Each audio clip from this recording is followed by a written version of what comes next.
Great to meet you here, Nikki. Yeah, well, it's going to be nice. And thank you for doing this so that we could sit down and talk about your breakthrough year.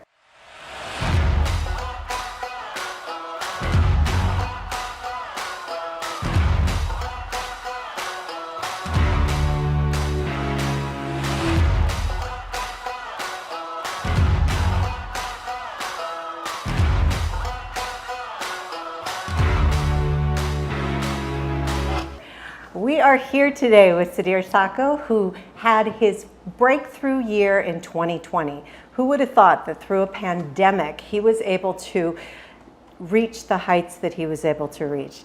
Sudhir, I think for me, this is very personal because you came on as a new agent with our office. And so I've been able to watch this firework explode and see how it's affected you and your family. So I think one of the things that we want to start with is, how did you start and when did you start in real estate, and what made you want to get into real estate? Yes, so first of all, thank you very much for this great opportunity. I greatly appreciate it. So I started in June of 2018. And I've been in sales. I worked for Coca-Cola for the last 10 years. So I've been in sales and customer service. And real estate was the goal after this. It was maybe 15 years ago, but I kind of stopped at one point. And now was the time to go back and make a decision and go for it. Well, and I think one of the things that was really important for people to understand is I'm incredibly impressed with your tenacity through everything. You kept that full-time job at Coca-Cola. Yes. And were working 10-hour days. Yes. And you still wanted to pursue real estate. What was it about real estate that had the draw for you? It was the freedom first, and be my own boss, let's say. Not being, don't get me wrong, I'm working even more than what I used to work in Coca-Cola. I was working 10 hours, I'm working probably 15 and 16 now, but it's my own time, and they're my own goals, and sky's the limit. So you don't have a schedule, you don't have limits. It's you, what you can provide and what you can achieve. So the freedom was one of the things that I really wanted to get after. Well, that's excellent. And so think about this, 2018, and you have a breakthrough year in 2020 during a pandemic. Yes. I mean, that is just amazing to see where your sales have gone.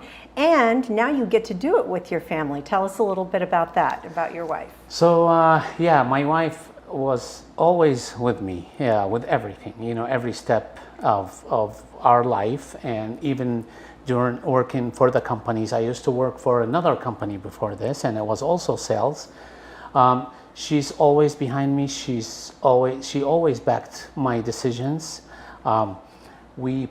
First thing we do for every decision, we pray together for every small and big decision, and I think this is a big thing in our life, and I believe that's what get us to where we were, to our goals and the things we want.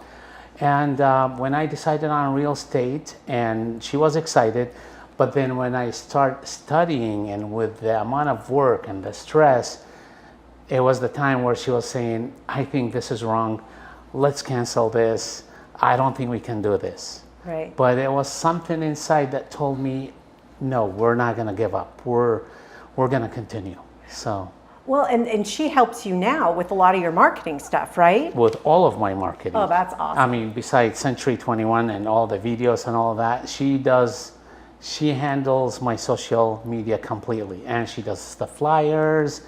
She even answers the comments a lot of times. Oh, that's excellent. Well, and I think that one of the things that was very, very intriguing to me was you were working for full time for Coca-Cola. Yes. You were working at a restaurant. Yes. And you started in real estate. Yes. So many people have a hard time transitioning to full time. Yes. Okay. What was that like for you? That transition when you said, I want to put all that and put all my eggs in this real estate basket. Yes. Tell us about that. So that was not easy at all. It took us some time. And The one thing that helped me too, it was not the first time I'm transitioning. It's been, I've transitioned before. I used to own my own business before the companies. And that was, again, another huge step that a lot of people told me this is a bad move.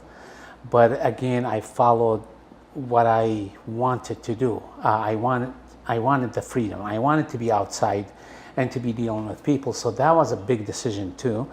And then when it came to real estate, I listened to a lot of people. I listened to a lot of talkers, and the conclusion was, if you don't do this full time, you're just not gonna get what you want. Yeah. So, and it's good to have another job or small business or another income to help you go through the first months. But I remember listening to people that teach that you have to set a time. If you think that you're going to do this part-time forever, it's most likely it's not going to work. Exactly, and you're never going to hit what you've hit. Not I mean, even to close. look at your numbers, you've more than doubled each year you've been in this business, and you're one of the top producers in the company right now, and that is just astounding for the short amount of time that you've been doing this. Yes. So how did you set, I mean, were these your goals? Did you set number goals? How did you come about to get where you are right now? So actually what I did is I set a number and I set a goal. Okay. And I said, whichever comes first. Just like when you buy a car, they tell you have that many mileage or 5 years, whichever comes first. All right. So I put a number, we calculated what we need if I don't have an income and if I'm not selling anything at all, I'm not selling any house, we calculate a number that we're gonna need to survive. But what works for me personally, more than numbers, setting numbers, is setting dates.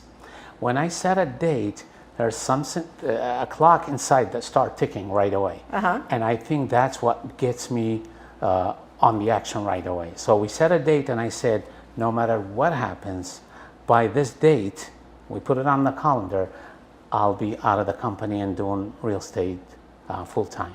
And you achieved those goals. And we did, yes. That's Thank God. excellent. Yes. So what do you see now with all the growth that you've done? Where do you see opportunity for improvement with your business? Where do you see this going? So I see, now I think it's, the next step is creating a team. Okay. I think if you want to get to higher goals and you want to be bigger, you need people to paddle with you. You need a good team. Right. I strongly believe that I cannot be successful by myself. I was never by myself. I always had people helping me, including all of you guys, and my family and my friends and a lot of the whole community. So, but again, to expand and to provide the exceptional service that I think it's a key for my business, it's time for me to bring motivated people, hungry people, so I can provide the same level of service that I've been providing to all my clients. That's excellent. That's great. So I know you've run into a few stumbling blocks. Are there days, what do you do to try and get past those pain points? Those days that you get up and you're like, oh, something fell out of escrow and everything's kind of going wrong. What do you do? So that does happen, of course, and especially in real estate or other businesses like real estate, because you work a lot and you're gonna work a lot. There's no such a thing that, I remember when I was studying, the teacher was saying a lot of people try to become real estate agents so they can go on vacations and do this and that. And he said, forget that. You're gonna work more than ever. And that's true. Yes. You're gonna work a lot, of course, if you wanna achieve goals and if you wanna be successful. But what helped me, what helps me during these days, and like I said, things happen in real estate, is trying to listen to a lot of motivation talks. I love sunset, so I try to go to the beach once a week. It doesn't happen all the time, and watch the sunset. That relieves a lot of stress and just gives me a lot of energy. get with my family and go, to beautiful places. It doesn't happen a lot again, but as much as possible. So just that's what I do to kind of gain my energy back. Well, that's excellent. Well, and it's great to hear about the team concept too, because I know that in talking with your wife, and you have been so busy and trying to handle everything, and because you are such a student of the game, you learned that contract inside and out, and you want to make sure you dot every I and cross every T for your clients, which of course makes me proud as the compliance officer. But with that being said, I know that it was tough for you to think about giving out any other control and not being able to see everything for your clients. I know that it's something that you've been working on, getting a grasp on. How are you doing with that concept of bringing other people in? So, and what helps me too is meeting with David once a month and getting all these advices from him. And one thing I really like that, David told me, sometimes we do it in life, but we don't think about it. And he said, you need to just move forward, and then you'll start fixing and resolving the issues that you face. But you need to take that step. You can't just sit down and think about it and saying, I will do it. And he's right. And that's why when I set the date to leave my full-time job, then that was the time when I took it seriously and I was able to. Same thing here. I'm doing the same thing. So I put a date in there. I have to have a team by, at least to start recruiting and building a team. And I believe it's a process. And I need to train myself to be able to allow other members to help me do my business. Right. And I think that that's definitely something to look at when the way that you conduct your business and the way that your name has spread so quickly. It's just that extra set of hands to help you out as you're getting through some of the other stuff that you're doing. Absolutely. And I've been meeting with a few agents and getting their advices, the agents that already have teams, and they've given me a lot of advices. And one true statement is that if I really want to keep giving this service, I have to have people so we can keep the same level of service. Otherwise, there's no physical time in a day to accommodate to all these great clients. Right, and then you don't have your sunsets, and you've got to have those times to get away and decompress. Absolutely. It's a lot of stress. And I think that in our business, we're so expected to be on all day long. People work, they want an answer at 8 o'clock at night. People go to work in the morning, they want an answer at 6 o'clock in the morning. And I think that watching you, one of my big concerns, just as we started, was, wow, he's going so fast. I don't want him to burn out. And I've been really proud of you how you've been able to reel things in and make sure that you are moving forward in a planned manner. So, and now talk about listings. I know that that's one of the things, as you started into the business, you were very buyer heavy. You did a lot of work with buyers. And that was one of the reasons why you wanted to expand into a team, so that you can focus a little bit more on listings. Tell me more about that. So that's what we've been working with David Romero. Actually, this is our focus, and I'm taking the necessary steps to lay the foundation for listings. And it's happening, it's slowly happening, but having the team, creating a team, that's gonna give me and free a lot of my time so I can focus on that. Focus on the sellers.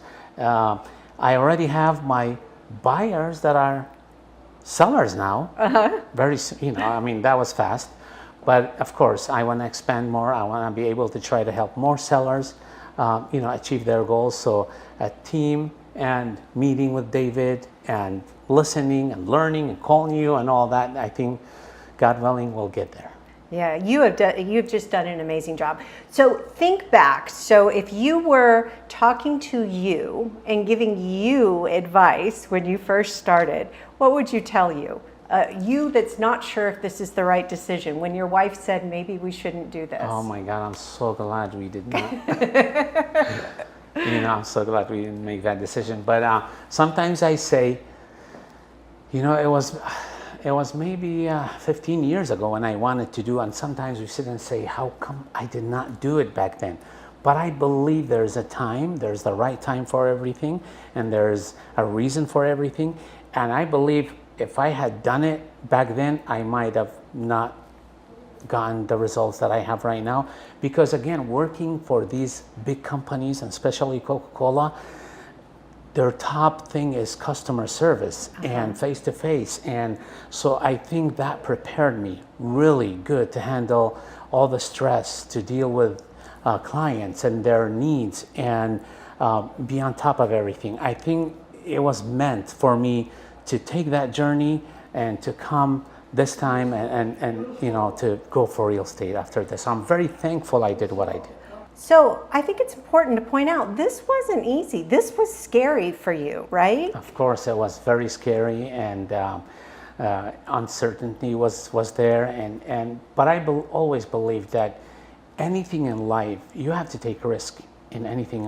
And if you don't make a decision, to me, that's taking a big risk too. Right. If you do not make, you know, move and take decisions. So I understood it was big risk, but it was time to make it happen.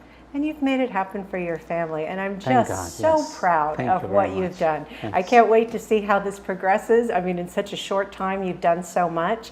Getting that team together, and maybe a few more vacations with the wife and the family. All right, but I'm Hopefully. very proud of you, Sudhir. Thank you very much. Congratulations. Thank you so much. I want to thank the Lord for all the blessings in my life. I want to thank my family, my wife, all my family and my friends that supported me so much. The community, our community, they supported me so much. When I get all these, you know, awards, I would love to present it to them, because I'm like, together we won this. I couldn't have done it without all of them. So, and thank you all. Thank you, Nikki, very much. You were with me from the first day, with asking you so many questions. You know, you were always there, and David Romero and everybody else. That's excellent. Thank you again. Thank you.